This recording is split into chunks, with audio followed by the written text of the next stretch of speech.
This is the story of the first Christmas, the night Jesus Christ was born. We celebrate this to remember the hope and joy that this tiny baby brought to the world on that extraordinary night in Bethlehem over 2,000 years ago. For Jesus' birth did bring hope and joy to the world. Hope because at that time there was much wrongdoing and fighting on the earth, and people were looking for a sign from God that he would always be there to look after them. And joy because after many years of waiting, God had finally fulfilled his promise to send a man, a Savior, or Messiah, to go to earth, to go among the people and teach everyone his peaceful and loving ways. That man would be God's greatest gift to mankind, his Son, Jesus Christ. To prepare the world for this man, God asked different men and women to prophesy or foretell that Jesus was coming. These people were called the prophets. This is what they said. Behold, I will send something for thy son, anything for me, God is with that. Out of Bethlehem, one will go forth to be the king of Israel. Unto a child shall be born, unto a son shall be given, and his name shall be Wonderful, the Prince of Peace, and his kingdom shall have no end. The prophecies foretell of a wonderful Savior. Yes, a baby who will grow up to lead us in God's ways, and he will be with us forever. Hallelujah!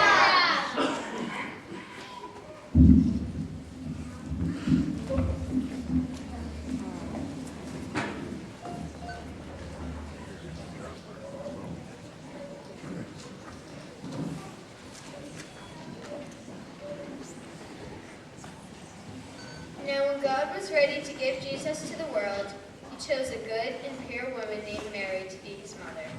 Mary lived in the little village of Nazareth and was engaged to be married to Joseph, a humble carpenter who lived nearby. One day, when Mary was alone, God sent his messenger, the angel Gabriel, to appear before her. Hail Mary, the Lord is with thee, blessed art thou among women.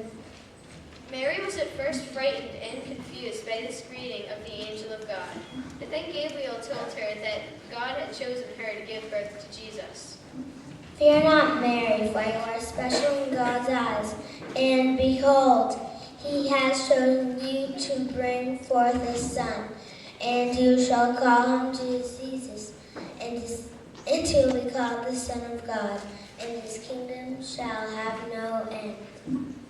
Mary now understood everything that she had been told, and it filled her with great joy and happiness. She replied to Gabriel, saying, I will be glad to carry out God's will. Not long after he had spoken to Mary, the angel Gabriel appeared to Joseph one night as he slept. In Joseph's dream, the angel of the Lord told him of God's plan. Joseph, God has chosen you to be the father of his son Jesus, and Mary will be his mother.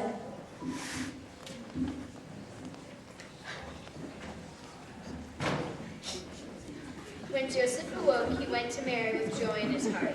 Both Mary and Joseph had heard that God's son would be coming. They were overjoyed to be chosen by God to be his parents.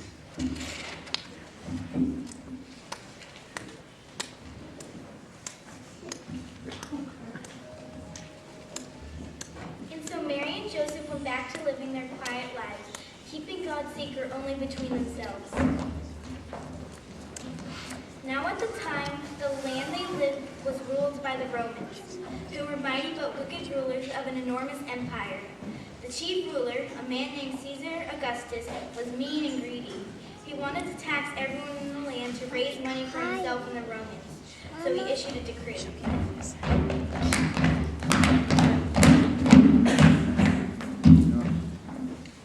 All hail Caesar! Every man shall return to his place of birth. That way, Caesar would know every person who lived in his country, so he could be taxed. And so Joseph and Mary left Nazareth to go to the small village of Bethlehem, about 90 miles away, where Joseph's ancestor, King David, had been born. It was a difficult journey across the hot land, but after 6 long days and nights, they finally reached Bethlehem.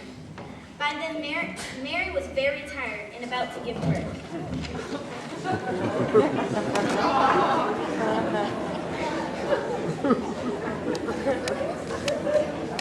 But when they arrived, the city was already very crowded with other people who had come back to be registering, and all of the inns were full. But Joseph sought shelter at several inns anyway, in hope that someone might spare a room for Mary. We have traveled a long way, and I'd like to be inside. Is there any room in your inn? I'm sorry, I can't. And so it went at every inn.